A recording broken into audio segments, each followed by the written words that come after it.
The Blood of Dawnwalker will not have a main quest. That's exactly what you heard. The game will feature a progression system where all quests are the same. There is no main quest, there is no side quest. The game introduces them to you, and you do whatever you want with them. You choose your own path. This game revelation was made by the game director, and we are going to understand all of this and much more in today's video. To get straight to the point, the game director, yes, the same guy who directed The Witcher 3, gave a recent interview to Eurogamer that blew up the internet. He was very straightforward and said there won't be a main quest. You will build your own experience from the quest you find throughout the world. You will even know where the enemy is and can attack that place whenever you want. He further added that it will be up to the player to decide whether to face the challenge alone or if they prefer to build their character, seek powerful items, develop skills, or complete quests to recruit allies. In Conrad's word, the goal of all of this is to bring closer to tabletop RPGs,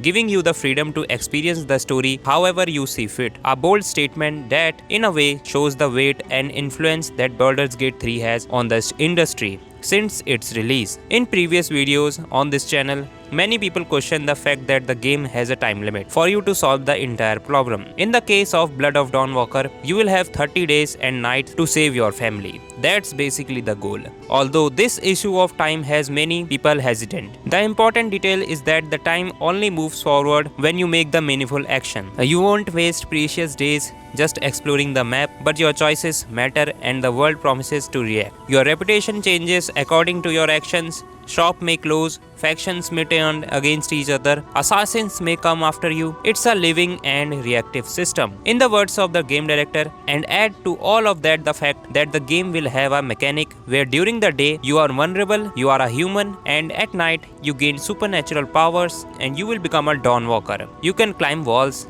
and of course drink blood like a true vampire. This will add another layer of strategy to your choices. I know that game nowadays shows anything, the developers will say anything to promote the game, but it's undeniable that these mechanics, if implemented well, are quite interesting. Although these mechanics may seem unexpected for these type of game, these ideas are not exactly revolutionary. The director himself says that Dawnwalker is quite similar to the old Fallout games, where you have a clear objective but everything is optional. You travel the world and decide what you do without a main quest. Other recent games have explored similar mechanics such as Zelda Breath of the Wild and Elden Ring. Could Dawnwalker achieve the same success?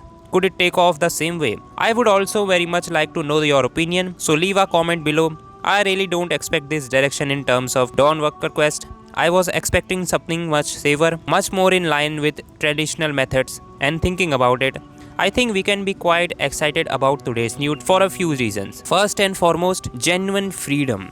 This type of system doesn't give you that apparent freedom, that cosmetic freedom where you choose A or B, but in the end you always arrived at that same place. Here, each playthrough, each game can be completely different depending on the choices and decisions you make. Since that's the basic premise of quest system with the freedom that the director is proposing. Secondly, there is an idea of urgency without the frustration, because the 30-day create a certain tension, but the time progression system is intelligent enough not to punish you for exploring. That's a fear I had. I kept wondering, okay, but if I want to do 100%, if I want to explore every corner, will time keep passing, make me feel rushed, anxious about finishing certain things? I'm happy to imagine that the developers considered this type of player and the feelings that this type of system can evoke in players. Thirdly, if all of this is confirmed, the game will have a very high and interesting replay factor. After all, if there is no single right way, every time you play, it can be completely new experience. How many times can you replay a linear RPG without feeling like you are repeating everything, right? Here, it seems things will be different. Blood of Dawnwalkers arrives in 2026 for PC, PlayStation 5 and Xbox Series, developed by Rebel Wolves. The studio was founded by veterans of CD Projekt Red. If you are a fan of creative freedom, like in Fallout, the reactivity of the best RPGs, or simply want to see how far a AAA RPG can go when it comes to truly focus on player autonomy, this game needs to be on your radar. I am particularly curious to see if they will be able to deliver on those promises, because if it works,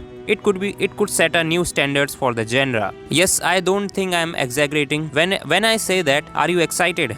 Leave a comment below telling us what kind of approach you would take. Would you go straight to the final showdown as the director said is possible, or would you explore every corner of the world and get stronger first? If you enjoyed the video, please leave a comment, like and subscribe to the channel. That's all for today. Thanks for watching guys.